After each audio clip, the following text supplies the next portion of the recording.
Hello, Internet. It is I, the Malik Aaron, and welcome back to Box Office Predictions. Today, we're going to be talking about the Killer's Game. So, as usual, we're going to be going over the pros and cons. So, let's get to it. Pros. So, we got several notable names in here.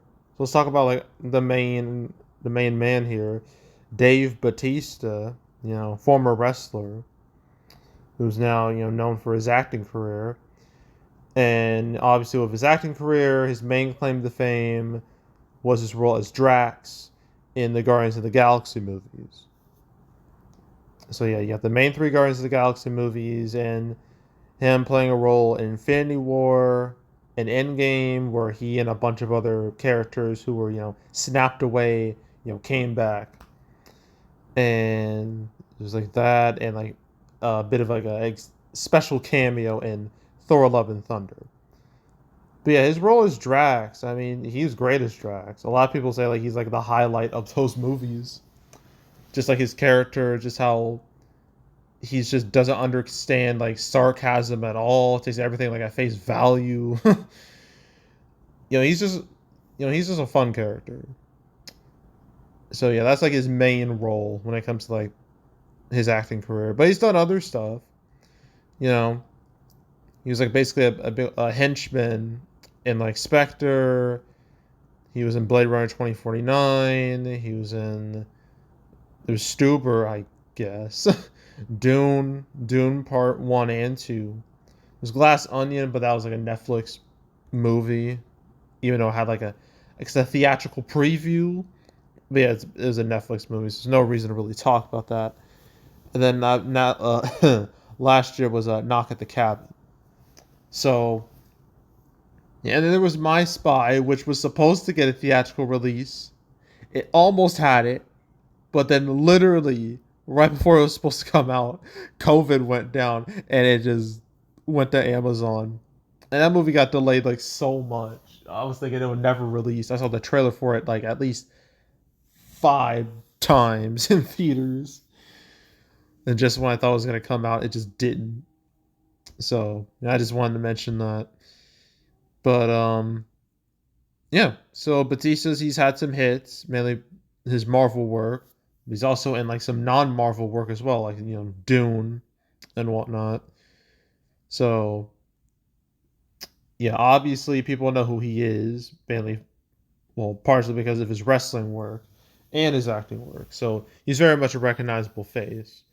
But we got quite a some other people here to mention. There's Sophia Botella. Who she's 42 years old. Really? I I would have never guessed that. Like she does not look 42 to me. um okay.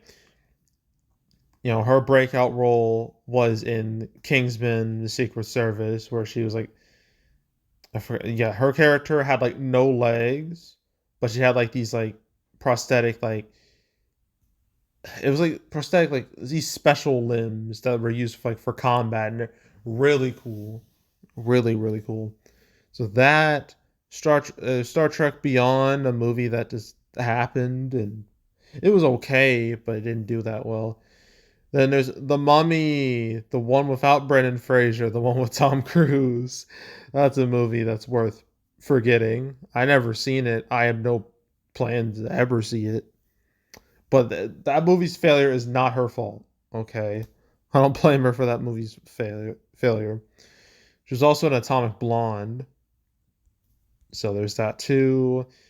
And then Argyle, which I forgot about. The Rebel Moon movies. Ugh. Yeah, let's not talk. Well, those are Netflix movies, so there's no reason to talk about them. But I would not talk about them at all because from what I've heard, they're absolute trash. Um, yeah, like I wouldn't say like she's a draw or anything. But for me, like she's recognizable, mainly because they're working the first Kingsman movie. Terry Crews, a favorite of mine right here. I mean, this guy's been in quite a few movies. Mainly as like a supporting role. He's a supporting role type of guy. But this dude is like hella funny. And not even like in the movie, just in movies. Obviously, If you know Terry Crews, you know he was in Everybody Hates Chris as Chris's dad, Julius, who was like hella cheap, to say the least. Not as cheap as Mr. Krabs, but he's getting there. It's close. But yeah, he was fucking hilarious in that show.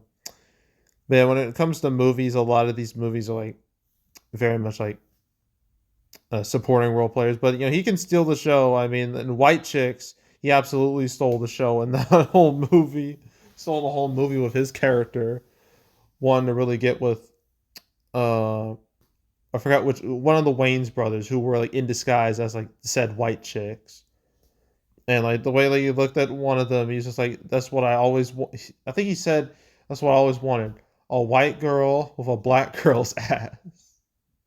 It's just ridiculous. So it's like that. There's Longest Yard. There's Click. Where he's like just a singing guy in a car, where Adam Sandler is just like looking at him, and then he used the remote to basically just fast forward through traffic. I wish I had that in real life. Let me tell you, that'd be hella useful. But yeah, he was also in the Expendables movies. Let's see what else. He's in Deadpool 2, where he basically was just there to get killed off, like a lot of the X Force. But yeah, Terry Crews is obviously a hella recognizable. And who else do we got? Speaking of like a Guardians of the Galaxy character, Palm. I cannot say her last name. I'm sorry, but Mantis from Guardians of the Galaxy. So yeah, there's a bit of an MCU connection going on here, and yeah, she's mainly known for her role as Mantis in Guardians of the Galaxy and like the MCU, and she's great. I think her character is really good too. Like her and Drax have a lot of scenes together, especially in Guardians of the Galaxy 2. So it's fitting they're both here again. And she was also in Mission Impossible Dead Reckoning Part 1. Oh, it's just Dead Reckoning. My bad. It's not called Part 1 anymore. That was retconned. And then we got Ben Kingsley. Okay. Yeah, Ben Kingsley, absolute legend right here. I don't think anyone's going to deny that. And another MCU cast member, the Mandalorian. Or at least he was until they were like, oh shit, maybe whitewashing this dude was a bad idea. So they retconned it and it was like, oh no, I'm not the Mandalorian. I'm just playing a character. His name is actually like Trevor. And yeah, that was just weird. Just a bad decisions right there. But yeah, Ben Kingsley. I mean, let's go over like his main stuff. There's Gandhi. There's Bugsy. I just think of like When I see Bugsy, I think of like Bubsy, like the Bobcat, which is not a good thing to say. What else do we got?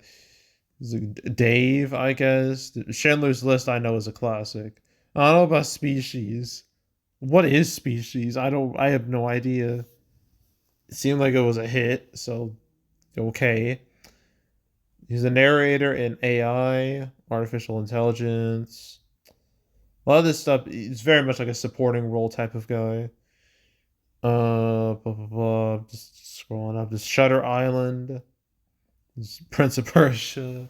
The Dictator. Hugo. There's Iron Man 3. There's Ender's Game. Uh, Exodus, Exodus Gods and Kings.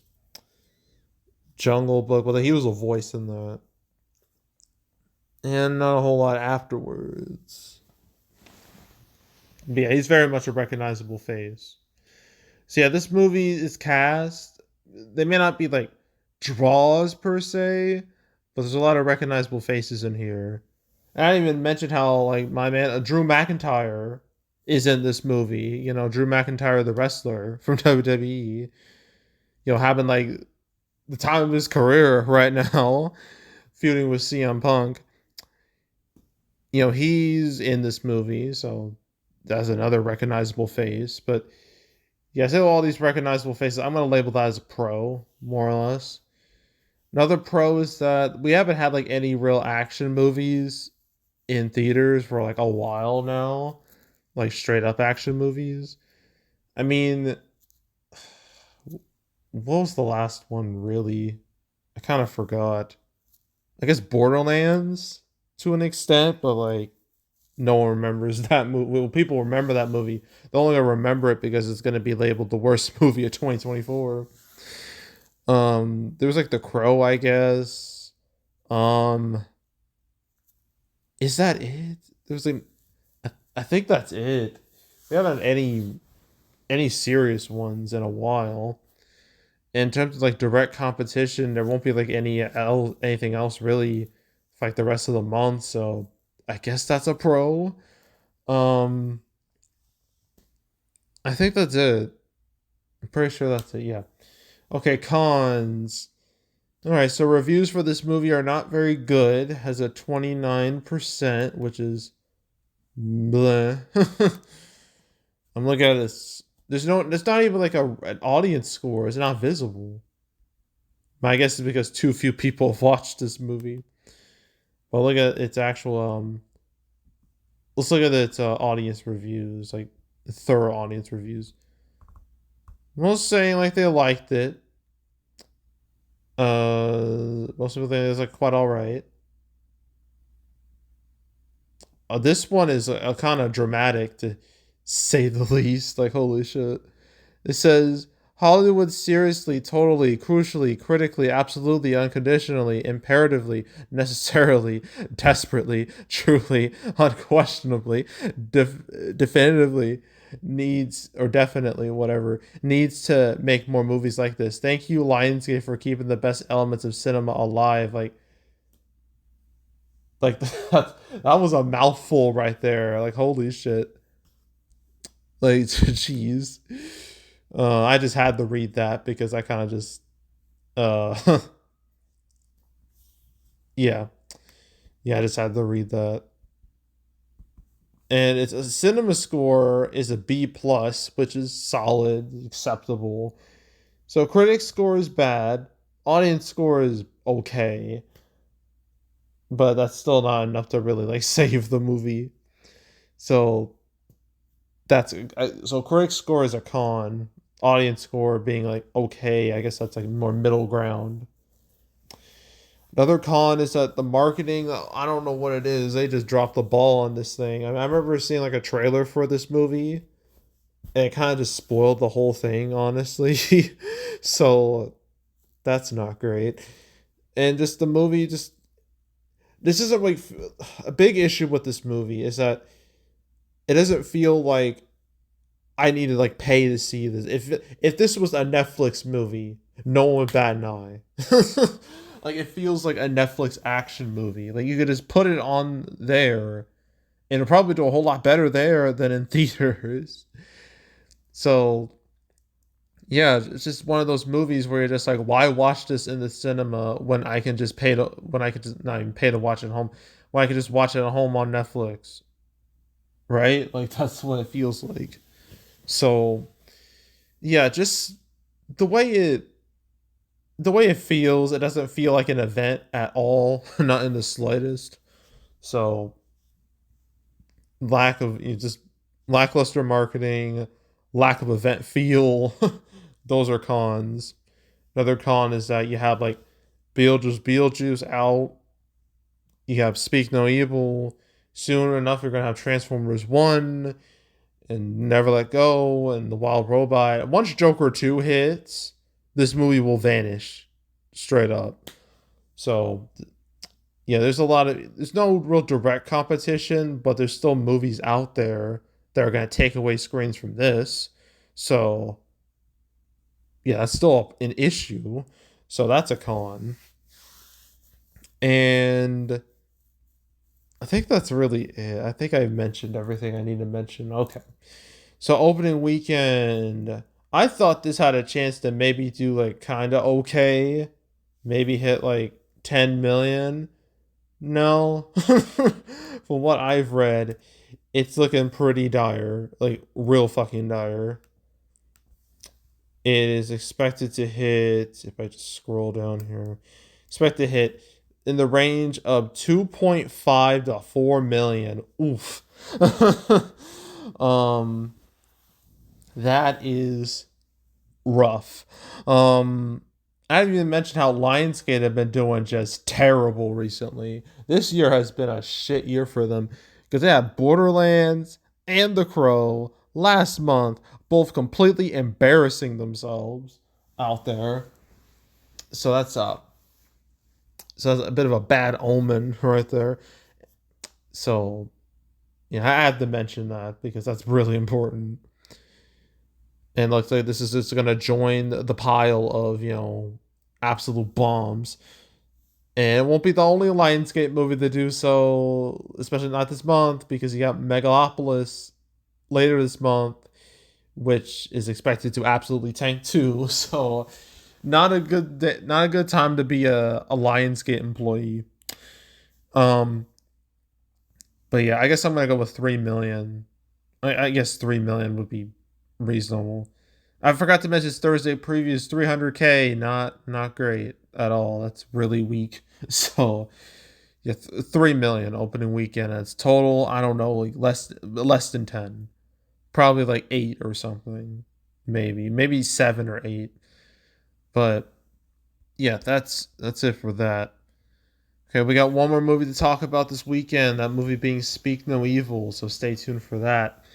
And yeah, so that's it. That's all. Make sure to subscribe, like this video, leave a comment, turn on notifications, share the whole drill. You want to check out more videos like this? Got playlists on the homepage, all previous prediction videos I made this year, the past few years. You want to watch any of those videos? Go right ahead. You want to watch any of the past box office recaps I made on the channel? I just did my August recap, like literally like an hour or so ago.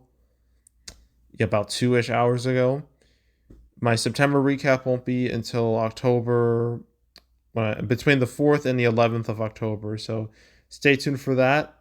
And my 2-part summer 2024 recap, winners and losers, that won't be until about 2 weeks from now. So stay tuned for those videos. But if you want to watch any of the past recap videos I made on the channel, you can go right ahead. There's also the canceled series, all 250 episodes of that. You want to watch any of those episodes, go right ahead. And yeah, that's it. That's all. I am out. Goodbye.